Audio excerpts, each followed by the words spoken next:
Hello dear students, today let's learn about indifference curve. Indifference curve the meaning ನಿಮಗೆ 2 marks ಗೆ you can expect. ಕನ್ನಡದಲ್ಲಿ ಇದಕ್ಕೆ indifference curve ಹೇಳ್ತಾರೆ ಔದಾಸೀನ್ಯ ವಕ್ರರೇಖೆ ಅಂತ ಹೇಳಿ. So let us see first indifference curve the meaning you can expect for 2 marks.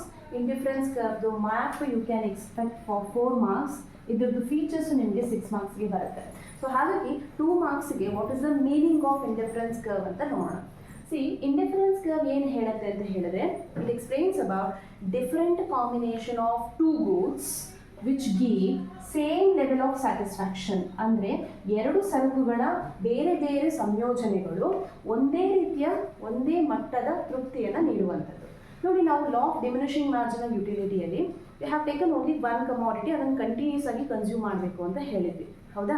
So this is one of the example for ordinal utility analysis. ಇದು ಸ್ಥಾನದರ್ಶಕಕ್ಕೆ ಒಂದು ಎಕ್ಸಾಂಪಲ್. ಸೊ ಈಗ ಇಂಡಿಫರೆನ್ಸ್ ಕರ್ವ್ ಏನು ಹೇಳುತ್ತೆ ಅಂತ ಹೇಳಿದ್ರೆ different combination of two goods ಇರಬೇಕು, ಆ ಎಲ್ಲ ಕಾಂಬಿನೇಷನ್ ಒಂದೇ ಥರದ ಸ್ಯಾಟಿಸ್ಫ್ಯಾಕ್ಷನ್ ಅನ್ನು ಕೊಡುತ್ತೆ ಅಂತ. ಹಾಗಂದ್ರೆ ನೋಡಿ, ನಾನು ನಿಮಗೆ ಡಯಾಗ್ರಾಮ್ ಬರೆದು ನಿಮ್ಗೆ ಎಕ್ಸ್ಪ್ಲೈನ್ ಮಾಡ್ತಾ ಇದ್ದೀನಿ. So here we have O X axis, O Y axis ಇದೆ. ಓ ಎಕ್ಸ್ ಆಕ್ಸಿಸ್ನಲ್ಲಿ ಒಂದು ಕಮಾಡಿಟಿ ತೋರಿಸ್ತಾ ಇದ್ದೀನಿ, ಮ್ಯಾಂಗೋಸ್. ಈ ಕಡೆ ಒಂದು ಕಮಾಡಿಟಿ ತೋರಿಸ್ತಾ ಇದ್ದೀನಿ, ಆ್ಯಪಲ್ಸ್ ಅಂತ ಇಟ್ಕೊಳ್ಳೋಣ. ಈಗ ಇಂಡಿಫರೆನ್ಸ್ ಕರ್ವ್ದು ಶೇಪ್ ಯಾವಾಗಲೂ ಹೇಗಿರುತ್ತೆ ಅಂದರೆ ಈ ಥರ. It is convex to origin. Why it is convex to origin? Because of MRS, marginal rate of substitute. ಅಂದರೆ ಏನರ್ಥ ಕನ್ನಡದಲ್ಲಿ ಸೀಮಾಂತ ಬದಲಿ ದರ ಅಂತ ಹೇಳ್ತಾರೆ. ಇದರ ಅರ್ಥ ಏನು? What is the meaning of ಯಾಕೆ ಯಾವಾಗಲೂ ಕಾನ್ವೆಕ್ಸ್ ಇರಬೇಕು, ಕಾನ್ಕೇವ್ ಯಾಕೆ ಇರಬಾರ್ದು, ಯಾಕೆ ಇದೇ ಶೇಪಲ್ಲಿ ಇರಬೇಕು ಅಂತ ಹೇಳಿದ್ರೆ, MRS ನಿಂದಾಗಿ ಈ ಶೇಪಲ್ಲಿ ಇರುತ್ತೆ ಅಂತ ಹೇಳ್ಬೋದು. ಯಾಕೆ? What is the meaning of MRS? MRS ಅಂತ ಹೇಳಿದ್ರೇನು? In order to get extra unit of mango we have to sacrifice apples. ಅಂದರೆ ಮಾವಿನ ಹಣ್ಣು ನಿಮಗೆ ಜಾಸ್ತಿ ಬೇಕು ಅಂತ ಹೇಳಿದ್ರೆ ನೀವು ಸೇಬಿನ ಹಣ್ಣನ್ನು ಏನು ಮಾಡಬೇಕು? ತ್ಯಾಗ ಮಾಡಬೇಕಾಗತ್ತೆ, ಬಿಟ್ಟು ಕೊಡಬೇಕಾಗತ್ತೆ. ಅಂದರೆ ಒಂದು ಜಾಸ್ತಿ ಆಗ್ತಾ ಇರೋದು, ಇನ್ನೊಂದು ಕಮ್ಮಿ ಆಗ್ತಾ ಇರುತ್ತೆ. ಇದಕ್ಕೆ ಹೆಸರು MRS ಅಂತ. ಅರ್ಥ ಆಯ್ತಾ? So because of this MRS ಯಾವಾಗಲೂ ಇಂಡಿಫರೆನ್ಸ್ ಕರ್ವ್ದು ಶೇಪ್ ಯಾವಾಗಲೂ ಕಾನ್ವೆಕ್ಸ್ ಟು ಒರಿಜಿನ್ ಆಗಿರುತ್ತೆ ಅಂತ ಹೇಳ್ಬೋದು.